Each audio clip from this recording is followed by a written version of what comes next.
Hey, Reddit. I never imagined I'd end up here, pouring my heart out to strangers on the internet. Let's call me Ryan, and for the last 8 years, I've been married to my wife, Amanda. We've had our ups and downs, like any couple, but I always thought we were solid.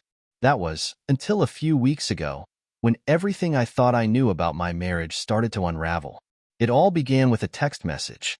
Amanda had been distant lately, shorter conversations, excuses about being too tired, and an unusual obsession with her phone. When I asked her about it, she'd brush it off, saying she was just stressed from work. I wanted to believe her. I really did. Then one night, she casually mentioned that her coworker, Lauren, was throwing a surprise party for her boyfriend's birthday. "It's just a small gathering," Amanda had said, smiling. "Nothing fancy. You don't need to come. It's mostly their friends." Normally, I wouldn't think twice about it. Amanda often went to work events without me, and I trusted her, or at least I used to.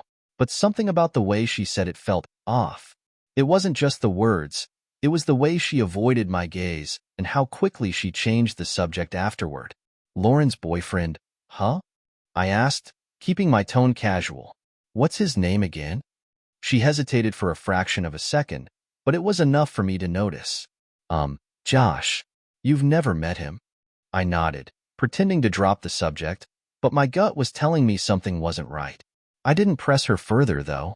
Instead, I decided to dig a little deeper on my own. The day of the party, Amanda left the house in a rush, dressed in a way that felt a little too polished for a casual get-together. As soon as she was gone, I called up Lauren. We'd met a few times at work events, so I figured it wouldn't seem too strange. "Hey, Lauren, it's Ryan. Amanda mentioned the party tonight, and I was thinking about swinging by to surprise her. Where's it happening again?" There was a long pause on the other end of the line. "Party?" Lauren finally said, sounding genuinely confused. "I didn't plan any party. Are you sure she said it was me?" My stomach dropped. I managed to mumble something about a misunderstanding before hanging up. My mind was racing. If Lauren wasn't throwing a party, then where was Amanda going? And who was she going with? I paced around the house for what felt like hours, debating what to do. Part of me wanted to call her out immediately, but another part, the part that needed to know the truth, decided to wait. Later that evening, Amanda texted me, "Party's going great. I'll be home late. Don't wait up." I stared at the message, my heart pounding. I needed answers, and I wasn't going to get them sitting at home. So I decided to take a chance. I called up a friend of mine, Ethan, who always seemed to know what was going on around town. "Hey, Ethan," I said, trying to keep my voice steady. "You wouldn't happen to know of any big gatherings happening tonight, would you?" Ethan chuckled. "Funny you ask. There's a surprise party over at that fancy place downtown, Luca's Lounge. Apparently, it's pretty exclusive." "Why?" "Just curious," I said, my mind already made up. When I arrived at Luca's Lounge, the place was buzzing with energy. The sounds of laughter and clinking glasses spilled out onto the sidewalk as I stepped inside. I scanned the room, my eyes darting from face to face, searching for Amanda. And then I saw her. She was sitting at a table near the back, laughing at something the man across from her had said. She leaned forward, her hand brushing his arm in a way that sent a jolt of anger through me. She didn't look like someone at a casual work event. She looked like a woman on a date. But instead of storming over, I forced myself to stay calm. I wasn't here to make a scene. Not yet. I needed to play this carefully, to make sure there was no way she could talk her way out of this. And that's when the idea hit me. I flagged down a waiter and handed him my wedding ring. "Take this to that table," I said, nodding toward Amanda and her mystery man. "Tell her it's from her husband." The waiter gave me a curious look, but didn't argue. As I watched him walk toward the table, my heart pounded in my chest. This was it, the moment everything would come to light. What happened next would leave the entire room in stunned silence. I stayed back in the shadows, watching the waiter approach Amanda's table. She was mid-laugh, leaning closer to the man sitting across from her, a guy I didn't recognize. He was handsome, sharply dressed, and clearly enjoying himself. I felt my fists clench, but I forced myself to stay calm. I wanted her to feel the weight of what was coming. The waiter stopped at their table and leaned slightly toward Amanda. I couldn't hear his exact words, but I saw the moment she froze. Her laughter died instantly, her hand retracting from the man's arm as if she'd been caught red-handed, which, of course, she had. Then the waiter placed the small silver tray in front of her. My wedding ring sat there, glinting under the soft glow of the restaurant lights. Amanda's face drained of all color. She stared at the ring as though it were a bomb about to go off. The man across from her looked confused, glancing between her and the tray.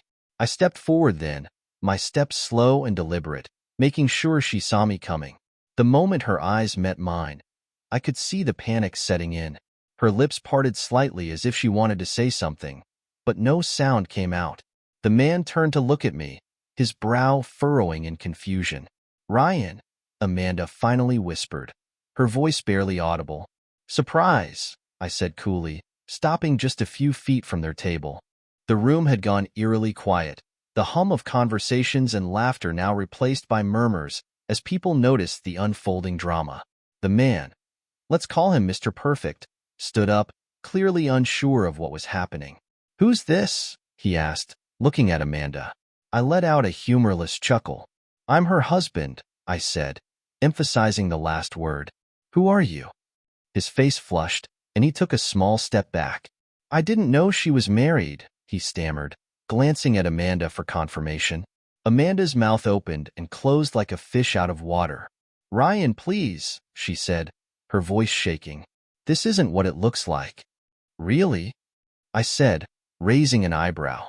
"Because from where I'm standing, it looks pretty damn clear." The tension in the room was palpable. Amanda was visibly trembling now, her hands clutching the edge of the table as if it could somehow anchor her. Mr. Perfect looked like he wanted to disappear, his gaze darting toward the exit. "I think you should leave," I told him, my tone calm but firm. "This is between me and my wife." He didn't argue. Without another word, he grabbed his coat and practically ran out of the restaurant. Amanda watched him go, her face crumpling as if realizing that her safety net had just vanished. Once he was gone, I pulled out the chair across from her and sat down, keeping my gaze locked on hers. She flinched under the intensity of my stare, her hands trembling as she fumbled to pick up the ring from the tray. "Ryan," she began, her voice desperate. I can explain." I leaned back in my chair, crossing my arms. "Go ahead," I said, my voice laced with sarcasm. "Explain." She swallowed hard, her eyes darting around the room as if searching for an escape. "It's not what you think," she said finally. "He's just a friend from work. We were talking about a project." "A project," I repeated, my tone flat. "Over dinner. At an expensive restaurant. With no mention of Lauren's party. Is that the project you're referring to?" Her face crumpled, and I could see tears welling up in her eyes. "I didn't mean for it to happen," she said, her voice breaking. It just got out of control." I shook my head, my anger bubbling to the surface. "You didn't mean for it to happen? You didn't mean to lie to me? To sneak around behind my back? To disrespect our marriage?" Her tears were falling freely now, but I didn't feel sorry for her. I wasn't going to let her manipulate me with crocodile tears. The murmurs in the restaurant had grown louder, the other patrons clearly invested in the drama playing out before them. Amanda noticed too, her eyes darting nervously toward the growing crowd. "Ryan," she pleaded, lowering her voice, "can we talk about this at home? Please."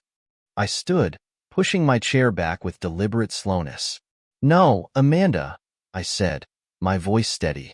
"We'll talk about this now. You made your choices, and now you get to deal with the consequences." Her sobs grew louder, but I didn't care. I'd given her my love, my trust, and she'd thrown it all away for what? A fling? Attention?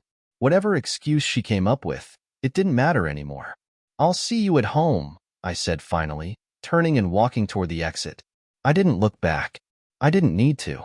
The sound of her crying and the whispers of the onlookers told me everything I needed to know.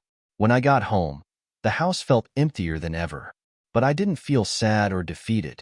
I felt relieved.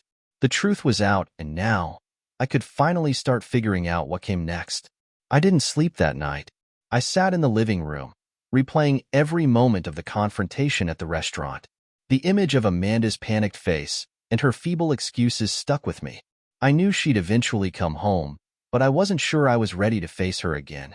I was done with the lies, done with pretending things were fine. Around 2 a.m., I heard the car pull into the driveway. A few minutes later, the front door opened, and Amanda stepped inside. She hesitated in the entryway, probably trying to gauge my mood, before slowly making her way to the living room. "Ryan," she started softly, her voice hoarse from crying. Don't," I interrupted, holding up a hand. "No more lies, Amanda. No more excuses. I want the truth. All of it." She stood there for a moment, frozen, before sinking onto the couch across from me. Her hands were trembling, and she couldn't meet my eyes. "It wasn't supposed to happen," she said, her voice barely above a whisper. "I didn't mean to hurt you." "Start from the beginning," I demanded. "How long?" Her shoulders slumped, and the tears started again. "A few months," she admitted. "It started at work. He paid attention to me in a way I hadn't felt in so long. I know that doesn't justify it, but you chose him anyway," I finished, my voice cold. "You chose to lie to me, to throw away everything we built." She nodded, sobbing quietly. "I was stupid, selfish, and I hate myself for it." I stared at her, the woman I'd once thought I'd spend my life with, and felt a mix of anger and sadness. "Why didn't you just tell me you were unhappy?" I asked. "Why didn't you talk to me instead of going behind my back?" "I don't know," she whispered. "I didn't think you'd care. I thought you'd stop loving me." Her words hit like a punch to the gut, but I didn't let it show.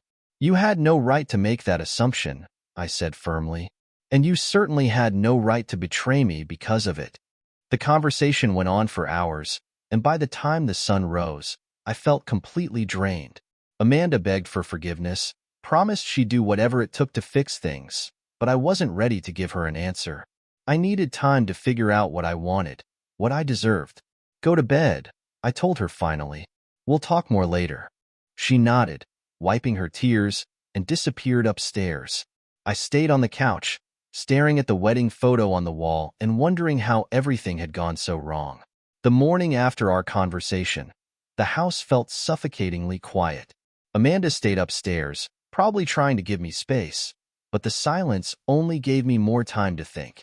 Every memory of our marriage felt tainted now, every shared laugh or tender moment overshadowed by her betrayal. I spent the day avoiding her, burying myself in anything that could keep my mind occupied. I cleaned the garage, took a long drive, and even went to the gym, something I hadn't done in months. But no matter what I did, the image of Amanda with that man kept creeping back into my mind. By the time I returned home, she was waiting for me in the kitchen. She looked exhausted, her eyes red and puffy, but there was a determination in her expression I hadn't seen before. "We need to talk," she said, her voice steady. I sighed, setting my keys on the counter. "What else is there to say?" "I know I messed up," she began, her hands clasped tightly in front of her. "I know I've destroyed your trust, and I don't expect you to forgive me overnight, if at all. But I need you to know that I'm not giving up on us." Her words hung in the air, but they didn't have the impact she probably hoped for. I leaned against the counter, crossing my arms. "And what exactly does not giving up look like, Amanda? Because right now, all I see is a broken marriage and a wife who lied to my face." She flinched at my words but didn't back down. "It means I'll do whatever it takes to earn your trust back. Counseling, therapy, whatever you need. I'll quit my job if that's what it takes. I can't lose you, Ryan." Her desperation was palpable, and for a brief moment, I felt a flicker of sympathy. But sympathy wasn't enough. "You should have thought about that before you started sneaking around," I said coldly. "Do you even understand what you've done to me? To us?" "I do," she said, tears streaming down her face. "And I hate myself for it every second of every day. Please, Ryan, give me a chance to fix this." I stared at her, searching her face for any sign of the woman I'd married, the woman I thought I knew. But all I saw was someone who'd broken my heart and was now scrambling to pick up the pieces. "I don't know if I can," I said finally. I don't know if I even want to. That night, I slept in the guest room again.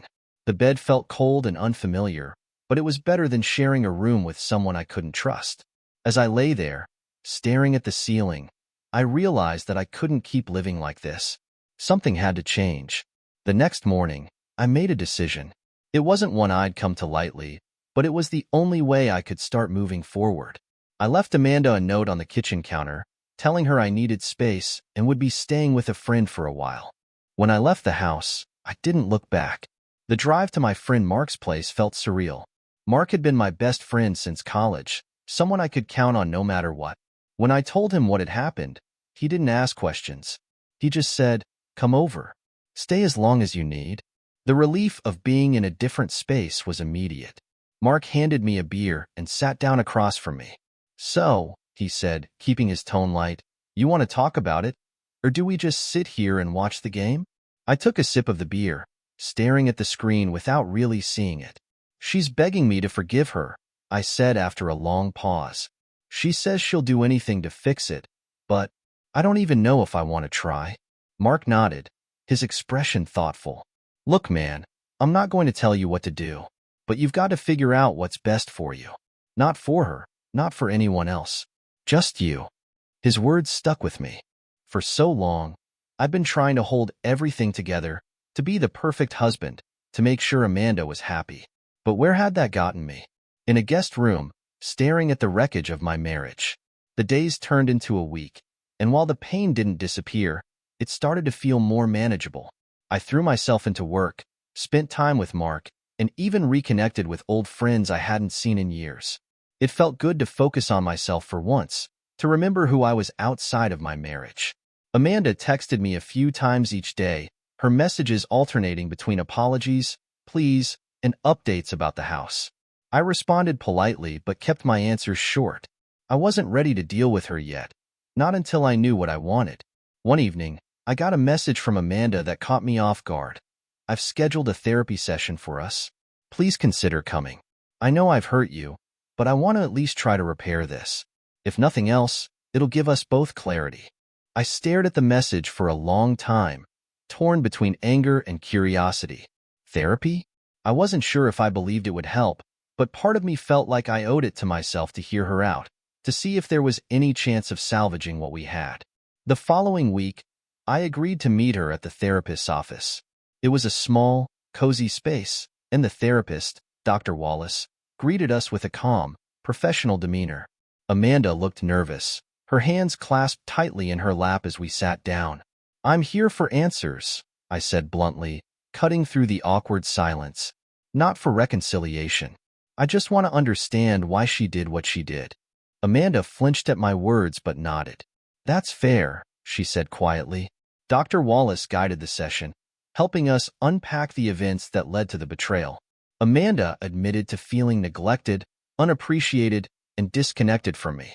She didn't blame me directly, at least not entirely, but she also didn't shy away from owning her mistakes. "I made a terrible choice," she said, her voice breaking. "But it wasn't because I didn't love you, Ryan. It was because I didn't know how to handle what I was feeling. And instead of talking to you, I ran to someone else. It was selfish and wrong, and I'll regret it for the rest of my life." Her words were raw, but they didn't erase the damage. I told her as much, and for the first time, I saw real understanding in her eyes. She wasn't just sorry for getting caught. She was sorry for breaking something she couldn't fix. As I left the session that day, I didn't feel the closure I'd hoped for, but I did feel a sense of clarity. Amanda was willing to do the work to make things right, but the question was whether I wanted to let her. And for the first time, I realized that maybe I didn't. After the therapy session, I took a long drive, letting my thoughts swirl. Amanda's words lingered in my mind, but they didn't soothe the ache. The truth was, I wasn't sure if I even wanted to rebuild what we had. It felt like trying to piece together shattered glass. No matter how carefully you worked, the cracks would always show. When I got back to Mark's place, he didn't ask questions. Instead, he handed me a beer and nodded toward the couch. "Figured you could use this." I sank into the cushions and stared at the label on the bottle, my thoughts heavy. "She wants to fix it," I said finally.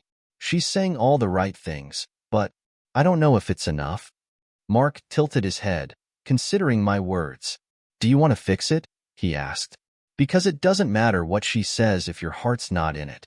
That was the question, wasn't it? Did I want to fight for this marriage, or was I ready to let it go? For so long, I'd been defined by my relationship with Amanda, by the life we'd built together. The idea of walking away was terrifying, but so was the thought of staying and never feeling the same trust or love again. I don't know, I admitted, my voice barely above a whisper. The next day, I texted Amanda and asked to meet at the house. I didn't know what I was going to say, but I knew I couldn't keep her in limbo forever. She deserved an answer, whatever that answer was. When I walked in, she was sitting at the dining table, the same table where we'd shared so many meals and conversations over the years. Her eyes were red, and she looked like she hadn't slept, but she stood up as soon as she saw me. "Ryan," she began, her voice trembling. "Thank you for coming." I nodded, sitting down across from her. For a moment, neither of us spoke, the silence heavy with unspoken words. "I've been thinking a lot," I said finally, my voice steady. "About us, about what happened, and about what I want. And the truth is, I don't know if I can move past this, Amanda." Her face crumpled, and tears filled her eyes. "Ryan, please. I know I've hurt you, and I know it's not fair to ask for another chance, but I love you. I'll spend the rest of my life making it up to you if you'll let me." I took a deep breath, trying to keep my emotions in check. "I believe you're sorry," I said, "and I believe you love me in your own way. But love isn't enough, Amanda. Trust is what makes a marriage, and right now, I don't trust you." Her tears spilled over, but she didn't interrupt. She just nodded, her hands gripping the edge of the table as if it could anchor her. "I need time," I continued. "Time to figure out if this is something I can forgive. But I'm not making any promises. If we do try, it's going to take a lot of work, and I don't know if I'll ever feel the same." Her sobs grew louder, but she managed to choke out, "I'll do whatever it takes, Ryan. Just please don't give up on us." That night, I packed up a few more things and went back to Mark's place.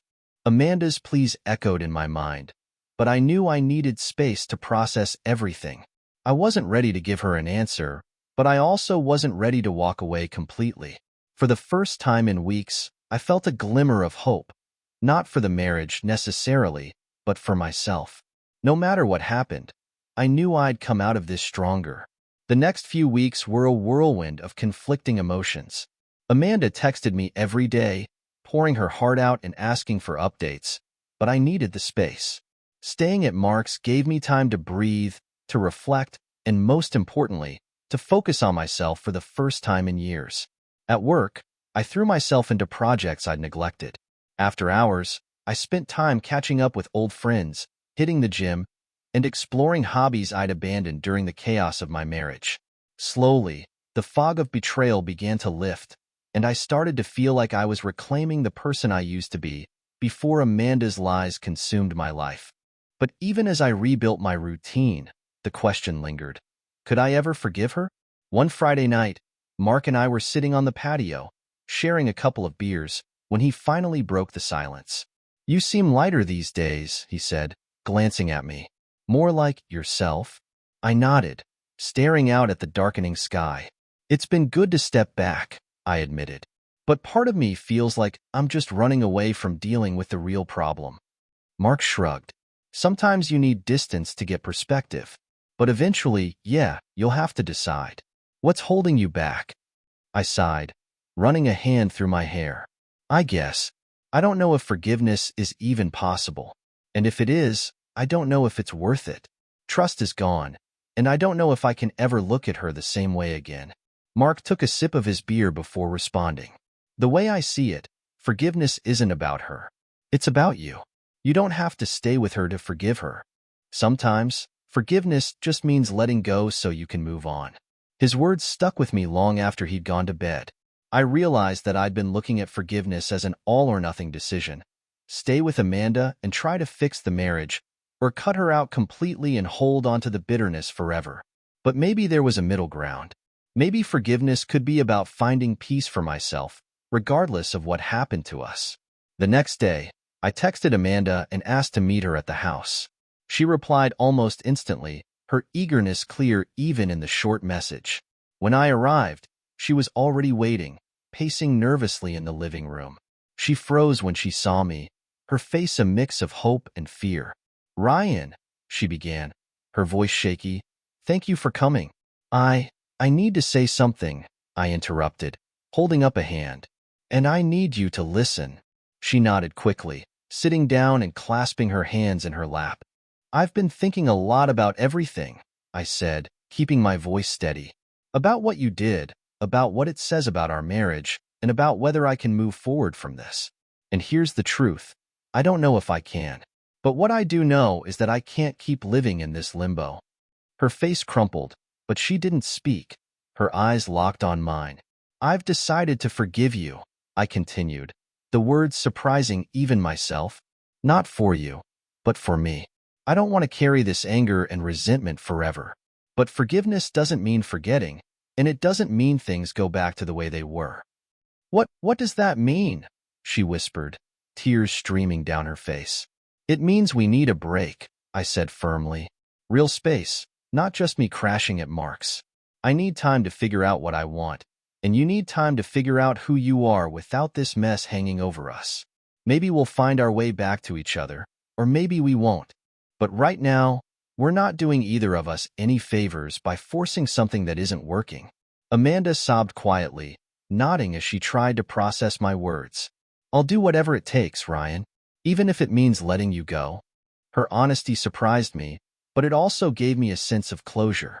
For the first time, it felt like we were on the same page. Not as a couple, but as two people trying to navigate a painful situation with some semblance of dignity. That night, I packed the last of my things and moved into a temporary apartment. It wasn't the fresh start I'd imagined, but it was a step forward. For the first time in a long time, I felt like I was choosing my own path, one that wasn't defined by Amanda's actions or my own pain. The first night in my new apartment felt strange. The space was small, minimalist, and lacked the warmth of the home Amanda and I had shared. But it was mine. For the first time in years, I had a space that was entirely my own. A place where I could think, reflect, and rebuild without the constant reminder of betrayal lingering in the air. I spent the first few days settling in, unpacking boxes, and slowly making the space feel like home. I hung up photos of my friends and family, bought a few plants to brighten the place, and even started cooking meals for myself, something I hadn't done in ages. The routine was simple but grounding, and for the first time in weeks, I felt a glimmer of hope for the future. Amanda respected my request for space, which I appreciated. The texts stopped, and the calls ceased. In their absence, I found clarity. I missed certain aspects of our life together. The laughter, the shared moments, the sense of partnership. But I also realized that those moments were built on a foundation of trust that no longer existed. Without that foundation, everything else felt hollow. One evening, as I was walking through the park near my apartment, I ran into an old friend from college, Emily. We hadn't spoken in years, but the familiarity of her smile brought a wave of comfort I didn't expect. We spent hours catching up, reminiscing about old times and laughing over stories we'd almost forgotten. By the end of the night, she asked the question I'd been avoiding with everyone else: "How's Amanda?" I hesitated before answering, unsure of how much to share. "We're figuring things out," I said finally, "but it's been tough." Emily nodded, her expression empathetic. "Well, if you ever need to talk, or just escape for a bit, you know where to find me." Her words stayed with me as I walked home. It wasn't that I was looking for anything new, but the simple act of reconnecting with someone who saw me for who I was, not as part of a broken marriage, felt like a step toward healing. Weeks turned into months, and I found myself growing more comfortable in my new life. I started therapy, not for the marriage, but for myself. It was tough to confront the emotions I'd buried over the years, the feelings of inadequacy, the fear of being alone, but it was worth it. For the first time, I felt like I was finally getting to know myself again. Amanda and I stayed in touch, but the conversations became less frequent. When we did talk, it was civil, even friendly, but the spark that once defined our relationship was gone. We both knew it, though neither of us said it aloud. One day, Amanda called and asked to meet for coffee. I hesitated but agreed, curious about what she wanted to say. When we sat down, she looked calmer than I'd seen her in months. Ryan, she began, her voice steady, I just wanted to thank you for everything, for forgiving me even when I didn't deserve it, for giving me the space to figure things out.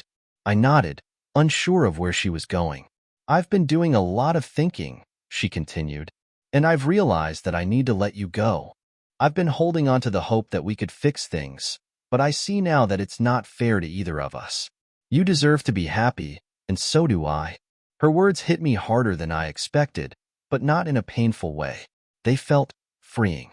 I think you're right, I said finally. We've both grown in ways that don't fit together anymore. But I hope you find what you're looking for, Amanda. She smiled, tears brimming in her eyes. You too. As I walked away from that coffee shop, I felt a sense of closure I hadn't realized I needed. The chapter with Amanda was over, but my story was far from finished. Life was still messy, still unpredictable, but for the first time, it felt like mine again.